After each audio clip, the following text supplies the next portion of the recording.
Earlier this month, I was in Las Vegas, covering CES, of course.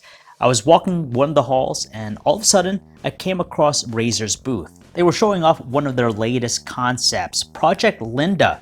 It's basically a laptop, but when you look closer, you could tell something's different about it. That's because it's powered by the Razer phone. It's situated where you normally find the trackpad, and from there, it basically gives you access to everything on the phone. From playing games, responding to emails, text messages, and even surfing the web, you basically have a fully functioning laptop at your disposal, all powered by the Razer phone.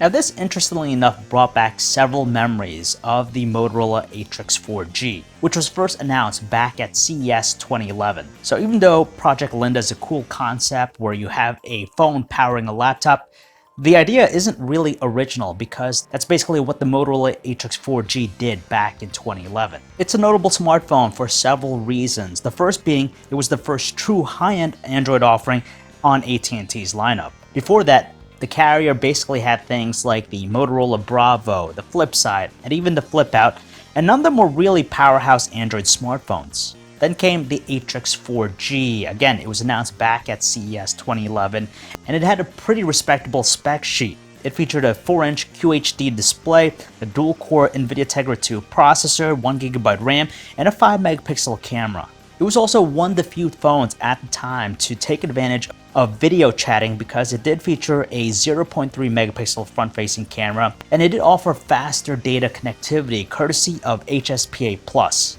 Seriously, it was ahead of its time, not only for those reasons I mentioned already, but even more. For starters, it featured a fingerprint sensor, which was kind of unheard of because during that time, very few phones offered one. Even though it was a little bit clunky and maybe unresponsive at times, it did offer an alternative form of security. Today, pretty much every smartphone has a fingerprint sensor, but it was a luxury back in 2011. And on top of that, it featured extended docks before anyone else. So it's very much like Project Linda. They offered two different docks, the first one being the multimedia dock, which is basically a cradle for the smartphone, and it connects to a monitor or display via HDMI. The other was a laptop dock, which was the more compelling one between the two because it was designed as a laptop, very sleek, very streamlined, and you basically docked the ATRIX 4G onto the back. Now the cool thing about these docks, especially at that time, was that they did offer this sort of desktop-like experience. It was an Ubuntu-based user interface, but it was pretty handy. Not only did you have access to the phone, you could send text messages, view your contacts, reply to emails, but also offered a fully functioning web browser, Mozilla Firefox, with support for Adobe Flash. The cool thing about these docks was that they offered extended functionality, and in a way, it was an alternative form of mobile computing on the go. So when I think about similar implementations that we have currently, like Project Linda, or Samsung DeX, or what we have with the Huawei Mate 10 Pro, it's really amazing that this was done 7 long years ago with the Motorola ATRIX 4G.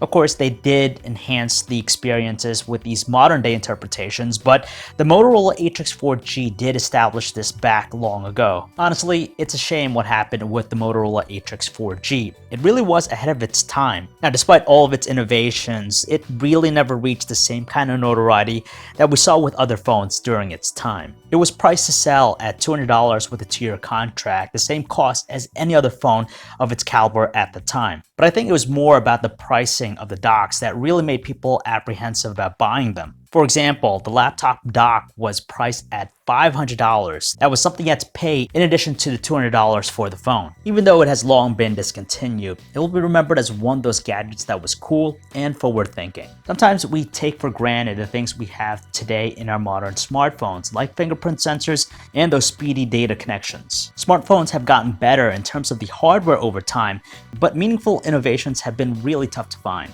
The Motorola ATRIX 4G's legacy is undeniable, but it's a shame that the ride only lasted 2 generations.